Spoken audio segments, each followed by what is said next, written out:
Nitrogen హైపాక్సియాతో అమెరికాలో ఖైదీకి మరణశిక్ష విధించారు.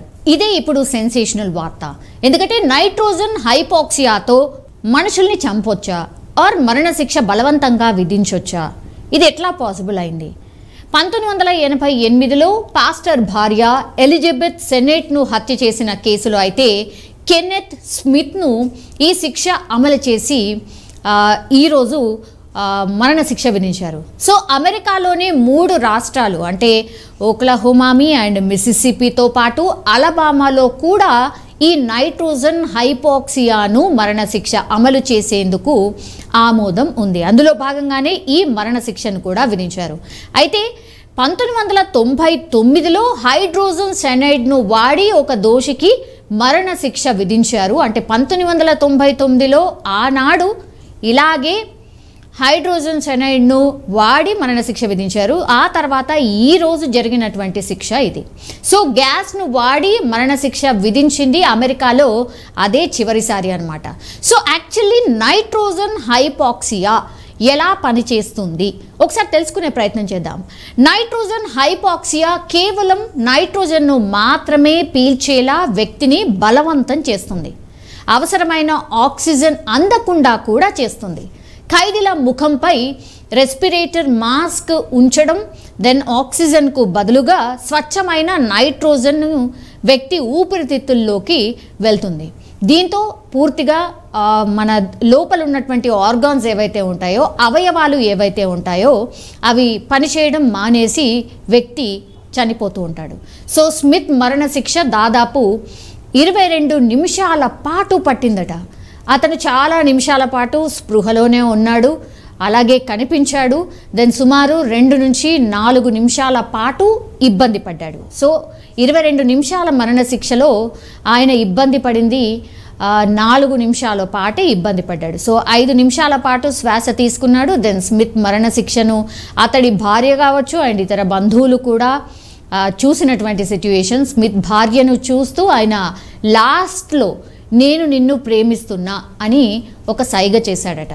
సో గ్లాస్ డోర్ ద్వారా 5 జర్నలిస్టులు ఉరిశిక్ష అమలును వీడియో తీసేందుకైతే అనుమతించారు. సో వాళ్ళు ప్రాక్టికల్గా చూసినటువంటిది మనకిప్పుడు అందుతున్నటువంటి సమాచారం. సో స్మిత్ చివరి మాటలు ఏంటంటే, ఆయన ఏం మాట్లాడాడంటే, ఈ రాత్రి అలబామా మానవత్వం ఒక అడుగు వెనక్కి తీసుకునేలా చేసింది అని ఆయన అన్నట్ట. దెన్ స్మిత్ మరణాన్ని అలబామా గవర్నర్ కూడా ధృవీకరించారు. ఆయన చనిపోయినట్టు.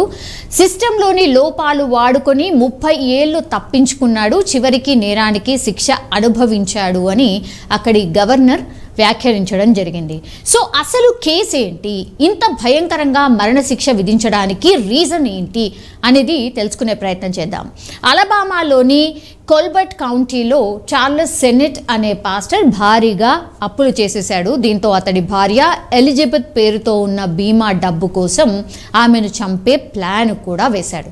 దానికోసం గ్రే విలియమ్స్ అనే వ్యక్తికి కాంట్రాక్ట్ కూడా ఇచ్చాడు. కెన్నెత్ స్మిత్ జాన్ ప్రాస్ట్ పార్కర్కు $1000 సుపారీ ఇచ్చాడు విలియమ్స్. దెన్ 1988 మార్చిలో వారిద్దరూ ఎలిజబెత్ను చంపేశారు. ఈ కేసులో చార్లెస్ను విచారిస్తే 3 పేర్లు బయటకు వచ్చేసాయి. సో భయాందోళనతో చార్లెస్ ఆత్మహత్య చేసేసుకున్నాడు. ఎలిజబెత్ చనిపోయిన 8 రోజులకు చార్లెస్ ఆత్మహత్య చేసుకున్నాడు. అండ్ గ్రే విలియమ్స్కు జీవిత ఖైదు అయితే విధించారు. జైల్లోనే అతను చనిపోయాడు. సో సుపారీ తీసుకున్న వ్యక్తుల్లో ఒకరైన జాన్ ప్రాస్ట్కు 2010లో మరణశిక్ష విధించారు. మరో నిందితుడు స్మిత్ మాత్రం ఎలిజబెత్ హత్య సమయంలో అక్కడున్నానని, హత్య చేయలేదని న్యాయ పోరాటం చేస్తూ చివరికి ఆయన కూడా దోషిగా తేలాడు. సో 2022లో పాయిజన్ ఇంజెక్షన్ ఇచ్చి స్మిత్కు మరణశిక్షను అమలు చేయాలని ఫస్ట్ అయితే కోర్టు నిర్ణయించింది. కానీ అలాంటి ఇంజెక్షన్ను రెడీ చేసేందుకే చాలా టైం పట్టింది. అంతలోగా డెత్ వారెంట్ ఆయనది ముగిసిపోయింది. కాబట్టి దీంతో గ్యాస్ ద్వారా మరణశిక్ష అమలు చేయాలని జడ్జి డిసైడ్ చేశారు. అందులో భాగంగానే ఈరోజు దాన్ని అమలు చేసిన పరిస్థితి.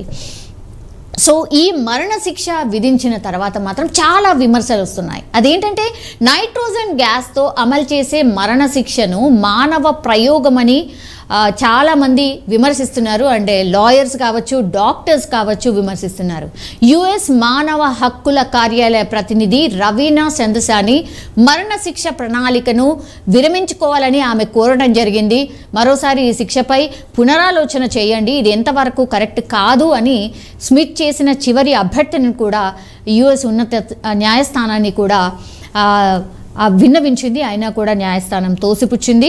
కానీ 3 జడ్జిలు మాత్రం కోర్టు ఉత్తర్వులపై అసమ్మతి వ్యక్తం చేశారు. అసలు ఈ తరహా శిక్ష ఇప్పటి వరకు అసలు పరీక్షించలేదు అని ఒక జడ్జి కూడా వ్యాఖ్యానించినటువంటి సిచ్యువేషన్. ప్రపంచం చూస్తోందని మరో జడ్జి కూడా విమర్శలు చేశారు.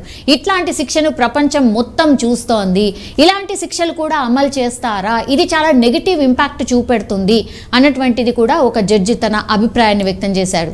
సో స్మిత్ను తొలి ప్రయత్నంలో చంపేయలేకపోయారు. అందుకే మునుపెన్నడూ ప్రయత్నించని పద్ధతిలో, అంటే ఇంతవరకు అట్లాంటి ప్రయోగమే జరగలేదు, అట్లాంటి ప్రయోగం చేసి ఒక మరణ శిక్షను అమలు చేస్తున్నారు అని మరో జడ్జి కూడా వ్యాఖ్యానించడం జరిగింది. సో అలబామా కోర్టు ఉరిశిక్ష పద్ధతిని సమర్థిస్తూ వచ్చింది.